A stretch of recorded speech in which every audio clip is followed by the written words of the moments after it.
Welcome everyone, and thanks for tuning in. Hit the like, subscribe, and notification bell to be notified of weekly uploads. Grab your headphones, a beverage, a snack, and relax with me for a little bit while I tell you a story.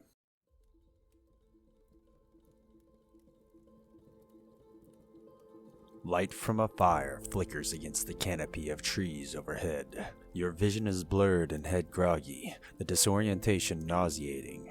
Looking around, you can make out a silhouette figure several meters away. There is mumbling, but you can't quite make out what they are saying. You can hear the figure fidgeting in its bag. Vials are clanking and materials crunch under the pressure. The figure's head lifts, attention drawn. They reach out towards something. I've got it, the figure proclaims as the crunching and clanking continues. They chuckle and turn towards you. You're finally awoken. Drink, drink, drink. As they shake a vial and shove it to your lips, forcing you to slurp down the thick, gloopy substance, gagging from rotten taste of the concoction. Before the taste is even gone, you feel an energy surging through your body. Your vision clears and the throbbing in your head concedes. You feel amazing, brought out of the delirium you were just experiencing. Looking around, you see a primitive outdoor campground. Several jars lay knocked about, dripping different liquid colors all over. Husks of plants hang lightly, dancing from the breeze. Turning your gaze back to the figure, you jump, its face mere centimeters from your own, smiling from ear to ear, almost maniacally. Do you feel good? She asks, almost like a child. Thinking about it for a moment, you do feel good. Probably better than you have in ages. Nodding your head nervously, you agree. Great. I am Ian. I saved you from that fireball you were riding on. You rode it right into the forest and boulders. Interrupting, I blurt out, "Fireball?" A bewildered look upon your face. Realization hits you. My ship! Flashbacks flood through your memory. Leaving your home planet Syntag, you and a crew of fellow whisbrew were en route to the Locin Sector, an almost 3-week journey with pulse drive operations, a small company who recently employed you for your engineering skills. Roughly a week into the journey, the ship's scanners had picked up some sort of anomaly not far from your current trajectory. The captain decided to veer off course and investigate. Upon arrival to the main deck, you hear concern and confusing chatter amongst the crew. Out of the observation deck was a massive cloud with shades of green and sporadic flashes of white lightning crackling abroad. The sensors blaring without consent, indicating they were not functioning properly. The captain ordered, "Change course, 180 degrees astern, and fire the ion thrusters," in attempt to gain some distance on the ever-enlarging electric mist. Thrusters aren't responding, sir. You hear a crewman respond as the lead engineer appears on the console's HUD. On the bridge, red lights flashing behind him and steam clouds venting pressure from the equipment. "Captain, the gyro core is not functioning either." As the HUD goes static and disappears, almost immediately sirens blare across the hull of the vessel, red emergency lights strobing. Out of the observation deck, the green's mist, white light stops uniformly, as if someone flipped a switch, the shade of green intensifying, vividly rolling back on itself, forming a massive, swirling tunnel. Alarms blaring and red strobes flashing, the captain comes over the intercom. "We seem to have stumbled upon some sort of trap. All crew, prepare for evacuation." Suddenly, from the swirling tunnel, something appears, then another, and more, swarming and heading right towards your vessel. Massive amounts of objects come hurtling towards the ship. Alarms intensify. Abandoned ship. Abandoned ship. Unknown organism approaching rapidly. Repeats itself over the intercom and echoes through the hull. As panic starts to ensue, you overhear the flight crew yelling, Shields are not functioning without the gyro core, Captain. Loud thundering impacts can be heard hitting the outer shell of the ship, unrelentless in their assault. You start running through the corridors of the ship, red strobes still pulsating into the darkness, limiting your vision. Loud hisses of steam and pops of electrical equipment can be heard as you make your way to an evacuation shuttle, panicking. Screams of crew members can be heard in the distance behind you. Suddenly, a loud crash hits above you as you round the corner. Looking back, you see a green acidic-like material dripping from the ceiling above, landing on a following crew member who starts screaming erratically as his face and upper torso melt away with no resistance, as something drops down from above, crushing what was left of his poor soul. Alarms changing to a loud whooping sound, an intermittent voice proclaims, Hull breach. Coming to the next junction in the corridor, more and more thuds on the ship's outer shell can be heard like war drums, warning of the following carnage. Without notice, you're slammed against the wall, the concussive force from the impact sending you bouncing off several meters. Disorientated and confused, you make your way back to your feet. Your eyes lock onto one of the creatures, the length of a man in width, with 4 large insect-like legs made of bony and thick carapace skin, massive pincher-like fangs, and more eyes than you dare to count. Picking up the pace in full panic as the beast lunges past you by several meters, landing on a fellow crew member and piercing his back. Legs sinking into their torso, ripping their body apart at will. Slamming into the wall at the junction, you smash a button and jump into the cockpit of the escape shuttle fit for several men. Fighting your sanity, you scramble against the controls, looking over your shoulder every few minutes. Come on! Come on! Finally, the separation door hisses shut and the shuttle detaches, just as another member of your crew comes banging against the door, screaming, No! Don't leave us! As a bony leg pierces through his face, his eyeballs exploding outward, leaving nothing but a smear of mush against the separation door.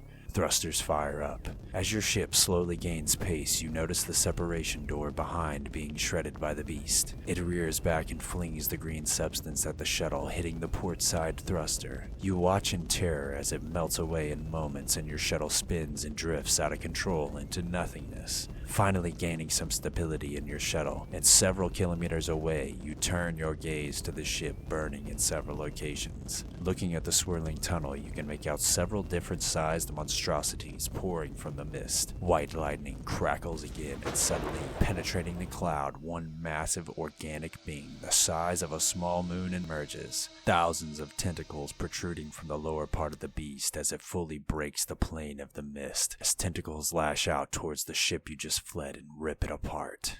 Snapping back from the flashback, Ian glares at you, still centimeters from your face. Well, are you going to tell me your name? Sorry, my name is Tack. Where am I? Ian backs away. You are on the planet Rail, my home world. She proclaims with childlike enthusiasm. Thinking to yourself briefly, Rail is the known home world of the Heka race, powerful sorcerers and witches, an almost primitive race, but they do possess truly powerful magic. Ian breaks apart some of the fruit and hands you the other half. Eat. Delicious. You will like. Can you take me to my ship where you found me? I might have some supplies in there and be able to send out a distress signal to my home world. That's if it wasn't all destroyed. Ian with a puzzled look on her face. Ship? Ah, yes, the fireball. Yes, I know where it is. I could take you there, but we must wait until daylight. I have seen Thrak in the recent weeks, and we don't want to be running into them under the cover of darkness. Nodding in agreement, you accept the outstretched food. Thrak are a truly brutal race who only seek violence. Ian walks to the table where she was tinkering when you woke up and grabs a long staff with a glowing purple stone embedded at the top. Tell me what happened. She states, but she doesn't seem to offer the childlike enthusiasm she once had. Instead, a pure authority resonating from her voice. Explaining to her what you just remembered, Ian's eyes show little emotion. She turns and with her staff taps the ground twice, murmuring words you do not understand.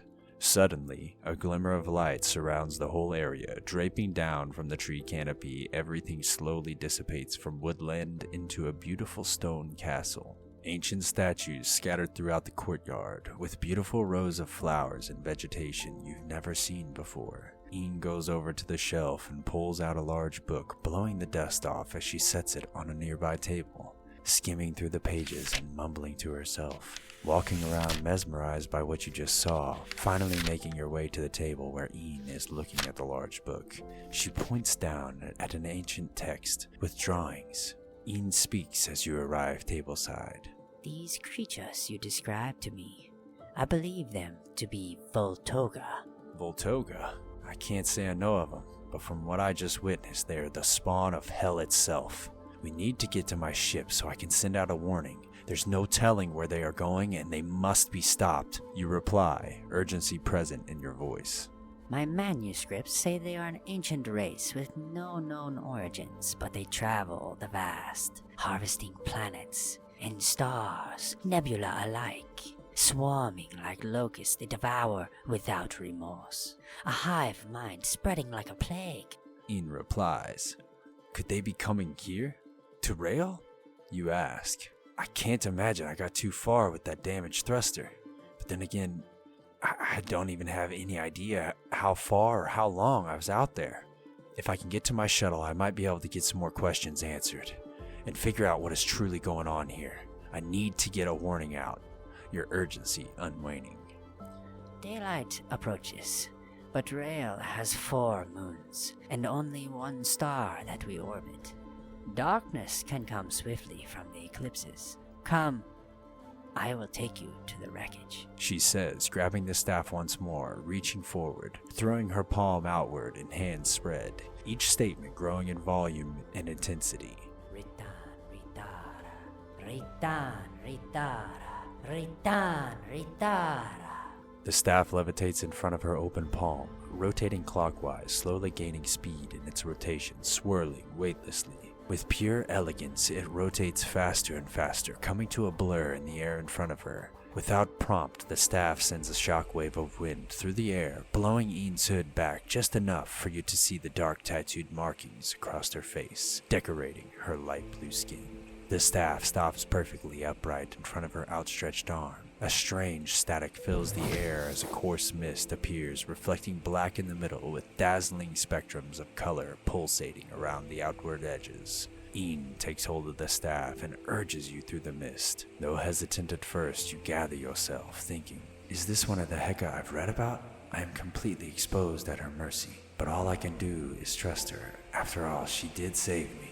Stepping into the mist, your body rushes forward, as if the wind was blowing thousands of kilometers per hour. A true sense of terror takes over briefly as the mist crackles loudly.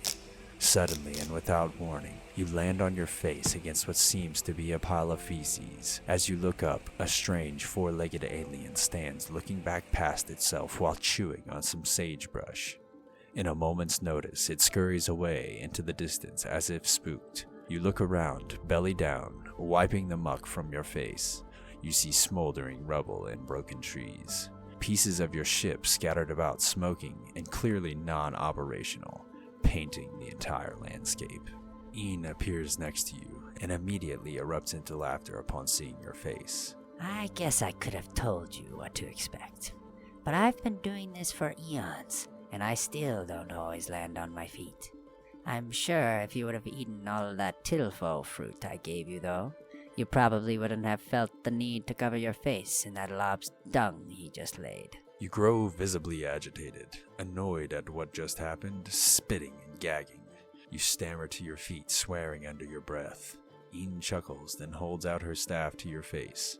Your suspension peaks again as now she brandishes the staff at you, and before you can blink an eye, a massive wave of water comes pouring out of the staff, drenching you and knocking you to the ground. There, that's better. Tack is all cleaned up now. Thanks. That's just what I needed. My entire body to be doused. You say sarcastically, still visibly agitated, turning your attention towards the wrecked shuttle. You rummage through what's left, eventually stumbling upon a crate buried under a shredded piece of the ship. Upon opening the crate, emotions pour through your body. You feel relieved and secure. Ian glances into the crate. Well, is this what you were looking for? That and more. That and more. My exosuit, a transponder, and my sweet baby Liberty. You shout enthusiastically, pulling a gravity cannon out of the crate, kissing it like a long-lost love. Ian, paying no attention, shuffles through the items, gazing upon them with a hint of wonder and curiosity. Piecing together the exosuit, emotions grip your body again, this time distress and anxiety. You notice the transponder has a small amount of damage that does appear fixable, though it will take a day or two with the right materials. We should get going. It's a decent walk back. Ian informs you. We can't just go through whatever it was you did earlier? You ask. It will be some time before I can open another doorway again. She replies. Your attention drawn upward towards the sun, a large gassy moon starts to crest over, darkness fast approaching over the far-off landscape. From the darkness, you can hear loud screams and shrieks echoing over the land almost simultaneously as the shadow of the moon covers your surroundings. Another loud, ear-piercing shriek sends shivers through your body. Ian looks over at you nervously. I would have liked to avoid these Thrak if possible, but it seems we will not. I hope you're not so helpless anymore. Let's go, now! Roger that. The exosuit clanging itself together, melding into one solid piece as you sling the cannon over your shoulder. Securing the damaged transponder, you leap toward Ian and grab her by the back of the cloak in one fluid motion. Your ion thrusters in the footing of the suit light up with a burst of energy and then thrust the two of you several meters upward. Where to, you ask, reaching in the peak of your ascent. Ian points in a direction towards where the shriek was just heard on the other side of a rolling mountain in the distance.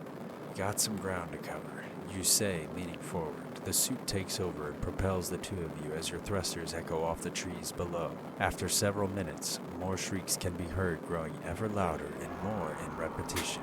I can see them flying around. This place is infested. How much further do we have to go? You yell over the roaring screams of your thruster. Without notice, the sound of large flapping wings overcome the noise. Suddenly hit with the force of a small aircraft, you've been blindsided, knocking Ian from your grasp and dropping her 2 stories to the field below. Tumbling out of control, you bounce off the ground before sliding to a stop around 100 meters from where Ian would have landed, but it's too dark to see her. You call out her name. No response. Your suit pulsates an amber tint through its wiry veins. Gaining your footing again, you rear back your left arm as an energy emits from the end with a hum, illuminating the area, brandishing your amber blade. At the same time, a large metallic shield originates mechanically from the right forearm of the suit, clanking together as if a smith was pounding hot steel. In the distance, a purple glow originates just out of view as you thrash your head around looking for that son of a bitch that slammed into you. Looking upward, 2 blood-red eyes are descending upon you rapidly. Raising your shield, bracing for impact, you grunt as your shield is struck. The tearing of metal and clash of stone, scraping the thick metal, piercing your ears through the suit. A Thrak stands in front of you, snarling. Dripping saliva from its mouth, it rears back and lunges at you. Your suit reacts for you. Your amber blade swings, melting through the Thrak's wing, removing it from the body as you hear the Thrak scale skin fizz. Spinning to face the beast again, your eyes widen as the Thrak turns to meet you. Slowly, the wing just removed starts growing back. Thick scales clang together, shooting out, forming the shape of a wing from his back as if nothing had happened moments ago. You scream with rage and your thrusters spool up, leaping you towards the beast as the blade tears through the abdomen and up past its lower forearm. Sliding to a stop, you pivot back in one fluid motion, lunging back to the beast as it swings its claws and knocks you to the side with little resistance. On your feet again, you turn and see the abdomen fully restored and the arm almost back to normal. Shrieks and crackling can be heard in the distance amongst the glowing purple aura 100 meters away. As you breathe heavily, eyes pacing, trying to think of a plan, more red eyes appear close by. Fuck! You're up, baby girl. Don't let me down. As your blade retreats into the suit and shield clanks back into the forearm, you reach over your shoulder and pull out the gravity cannon, brandishing it with another kiss for good luck. You lunge backward and the thrusters activate, gaining several body lengths of distance, aiming towards the growing crowd of blood-red eyes. Pulling the trigger, a thundering boom can be heard from the cannon as a purple orb with traces of amber fly from the cannon and land on the ground. Instantly, the orb drags the closest beast to itself and the others follow suit. The ground beneath disappears into the orb along with 6 Thraks as they screech, being ripped apart from the gravitational pull. The orb crackles for a few moments, then zips out of existence, leaving no trace of anything in the vicinity. Thrusting into the air again, heading towards the purple aura, you stop short, full of confusion. There are not 1, but over a dozen Eens with glowing blue eyes, all holding the same staff. Dozens of Thrak flying above as her staff sprints freely in the air in front of the multiple replications.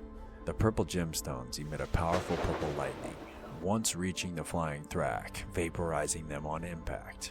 One dives down, fierce and with deadly intent towards one of the many Eens. The image dissipates into nothing, and Thrak shrieks in anger as it hits the ground full force, knocking dust and debris about. Ian's attention drawn, one of her many replicas grabs its spinning staff from the air. Her body twirls with grace, slamming the staff stone to the ground right in front of the Thrak. Purple aura shoots up from the staff into the Thrak's body as it tries to fly away. Glimmering flashes of light rupture its internals, ripping through its body, almost blinding as it turns to ash. The moon gives way and passes over, the sun exposing the area to sunlight as Eam slams the heel of her staff into the ground with authority.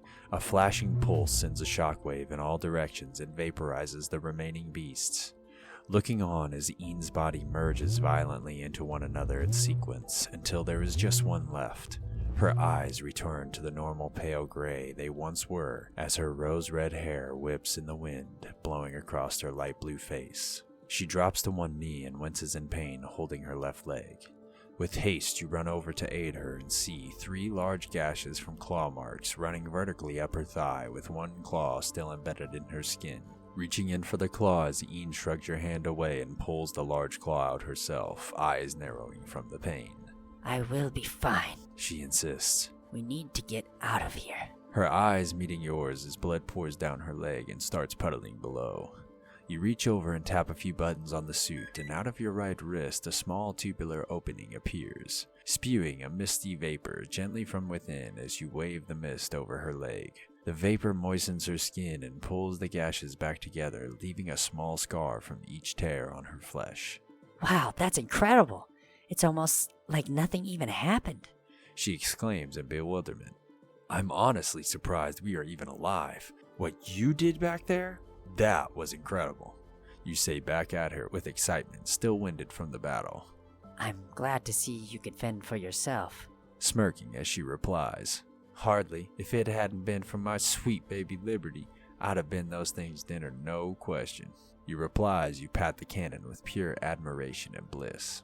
Ian comes to her feet and turns away as her staff begins rotating counterclockwise this time. In front of her open palm, rolling her fingers slowly, she seems to speak the same words again, except mirrored.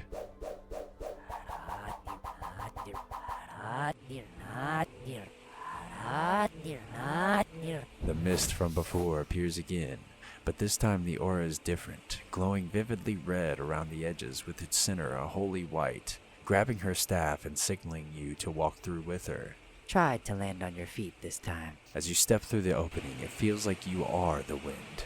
You are flowing, accelerating rapidly. Within a split second, you find yourself slamming into a tree and rolling around the dense vegetation. You turn and see Ian walking by you casually as the mist dissipates behind her.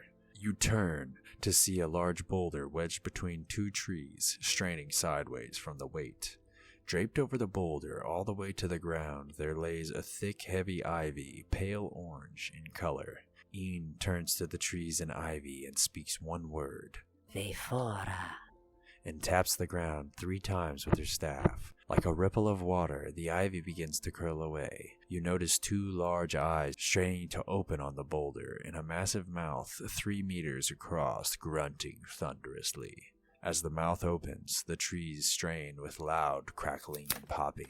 The lower jaw of the rock descends to the ground, a staircase forming from the rock's tongue. Ian walks into the mouth and up the recently formed stairs and disappears into the darkness. Standing there, utterly confused by what you just witnessed, you hear her call from the darkness of the boulder. Well, are you coming or not? Thank you everyone so much for listening. Hit the like, subscribe, and notification bell to be notified of weekly uploads. We really hope you enjoy this journey you take with us. For those of you that made it this far, I appreciate you. And if you wouldn't mind, leave a comment down below letting me know your favorite part of the story, or maybe some things that made you really feel immersed in the story. Any feedback is greatly appreciated.